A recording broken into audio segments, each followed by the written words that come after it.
guys, welcome back. So Jada Pinkett Smith took to her show Red Table Talk to talk about alopecia, right? She's educating the folks because a lot of people did not know that she had alopecia or, what have you. A lot of people didn't know what alopecia was following Chris Rock going up there at the Oscars basically saying, I love you, Jada. However, you got to let us know when G.I. Jane 2 is coming out, making fun of her baldness. And then, of course, y'all know Will Smith got up on stage, her husband, and slapped the mess out of that man. Okay, no self-control at all. But now she's educating the folks on alopecia because some people did not know.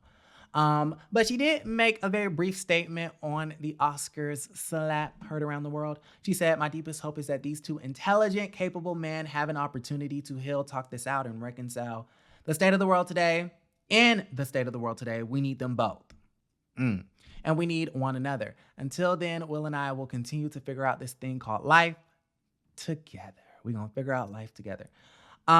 Here's my thing. I'm going to just break this down really quickly. She says, "My deepest hope that these two intelligent, capable men have the opportunity to heal and talk this out and reconcile." I feel like instead of hoping for reconciliation, because honestly, for me, you slap me, ain't no reconciling. I may forgive you, but it's no forgetting, and we're not being friends. So it ain't no reconciliation.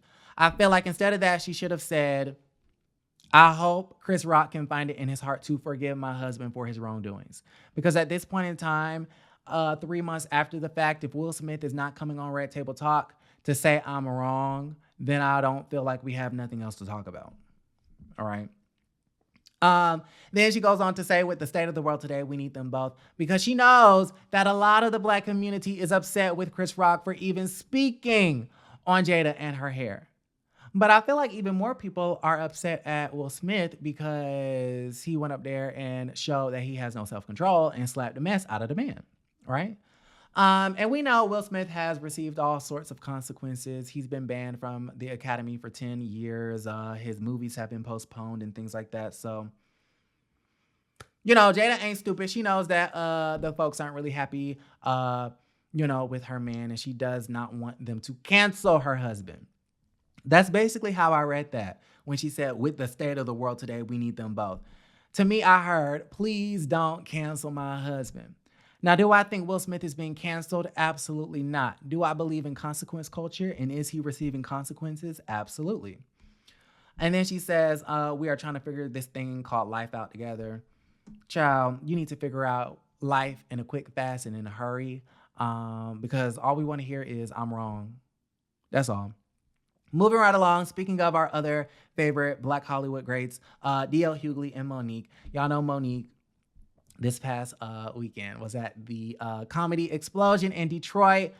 She was under the impression, I would assume, that she was the headliner and was supposed to go on last behind D.L. Hughley, who was also under the impression that he was the headliner. Now, they went back and forth on social media, and they both had their receipts and whatnot. And I think in one of the posts, D.L. Hughley said, "This is the last time I'm going to speak on this foolishness." But of course, it wasn't the last time. D.L. Hughley went on to his platform, his radio show, to basically respond to Monique because, Monique went the hell off and blasted that man for being under the impression that he was the star of the show. Monique said, "I headline the Queens of Comedy. I don't open up for nobody," and made fun of him and said all sorts of vile, offensive, insulting things, mocking his sexuality and all that type of stuff because his name is DL, which is such a cheap, lame shot. But anyways, DL went on to his platform and basically said that saying yes to Monique is an occupational hazard.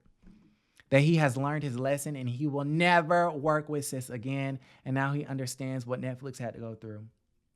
He understands what Lee Daniels, Tyler Perry, and the rest of the girls had to go through. Whoopi Goldberg, Oprah. DL said, or went on to say, that Monique's contract that she drafted up with Daddy, also known as her husband, also known as Sidney, the same one that's in an open relationship or marriage with Monique. DL said that Daddy and Monique's contract that they drafted up was illegitimate. It was not a legit contract. You're lying to the people. Okay, you're playing us for the fools, for Boo Boo and his fools. He went on to say, the whole my babies and I love us for real persona. Give yourself a hug. That persona is fraudulent. It's a facade. It's fake. That's not the real Monique. He went on to say that the character she played in Precious was not fictional, but yet an autobiography. That's who she really is, disgruntled and angry. And then he topped it off with a chair by basically saying, how dare you come for me and my sexuality, given who you lay up next to at night?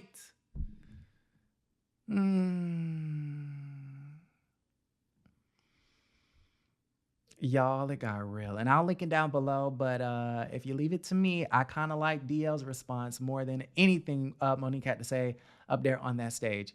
Y'all let me know how y'all feel about the situation. Like the video, subscribe to the channel, and don't forget to create a great day.